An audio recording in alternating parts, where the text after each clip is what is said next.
हाँ जी। तो परिकेंद्र जो है वो न्यून कोण, समकोण और अधिक कोण त्रिभुज में कहाँ कहाँ बनता है, ये इसमें बताया गया है। तो हमने न्यून कोण त्रिभुज ए बी सी ये बनाया, और इस पर हमने एक ये अंतःवृत्त ग्राह्य वृत्त जो है इसके शीर्षों से एक वृत्त खींच दिया। तो न्यून कोण, क्योंकि ये एक समकोण टाइप में है, उसमें एक समबाहु त्रिभुज की तरह है, तो ये एक न्यून कोण त्रिभुज है। 60 डिग्री के इसकी प्रतिभुज है।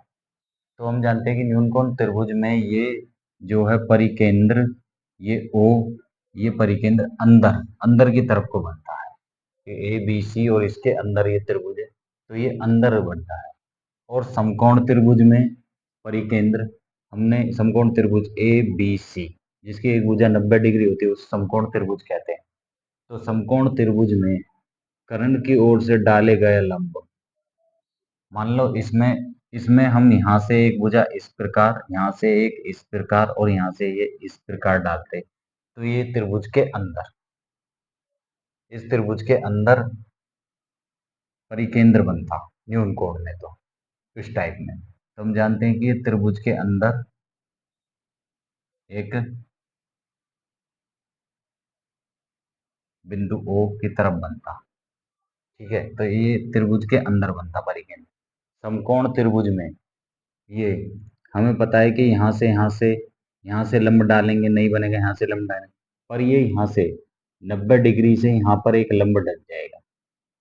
तो ये भुजा ए सी पर ये लंब डला है, तो ए सी पर ये भुजा ए सी पर का मध्य बिंदु जो है वो परिकेंद्र होगा। जो कर्ण का मध्य बिंदु है वो इसका परिकेंद्र होगा समकोण त्रिभुज, क्योंकि जो ए सी का इनका मिड पॉइंट ओ है वो इसका परिकेंद्र होगा, क्योंकि जहां से इस पे लंब डलेगा ये वहां से बनेगा, तो इस प्रकार ये इसका परिकेंद्र हुआ।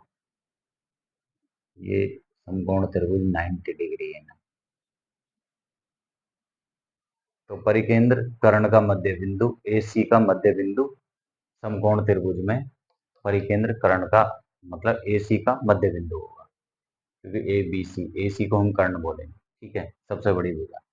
और अधिक कोण त्रिभुज, हमने एक अधिक कोण त्रिभुज ए बी सी इस प्रकार बनाया, और इस पर एक ये इसके शीर्षों से एक वृत्त खींचा। तो इसमें परिकेंद्र, क्योंकि इसमें ये बाहर की तरफ से ही इस पर एक लंब डल सकता है। ये बाहर से एक भुजा से आता हुआ इस पर एक लंब डलेगा, क्योंकि यहाँ से भी लंब नहीं डलेगा, यहाँ से भी नहीं। तो इस प्रकार इसमें बाहर की तरफ जो इसका मिड पॉइंट है ना ओ, यहाँ पर ये बाहर बनेगा। जो सबसे बड़ी भुजा है उसकी तरफ इसका परिकेंद्र बनेगा। तो अधिक कोण त्रिभुज में परिकेंद्र बाहर, समकोण त्रिभुज में ये इसके मिड में कर्ण का मध्य बिंदु मतलब ए सी का मध्य बिंदु, और न्यून कोण त्रिभुज में परिकेंद्र ये त्रिभुज के अंदर बनता है। तो ये इस प्रकार है, आप इसको नोटेट कर लीजिए परिकेंद्र को।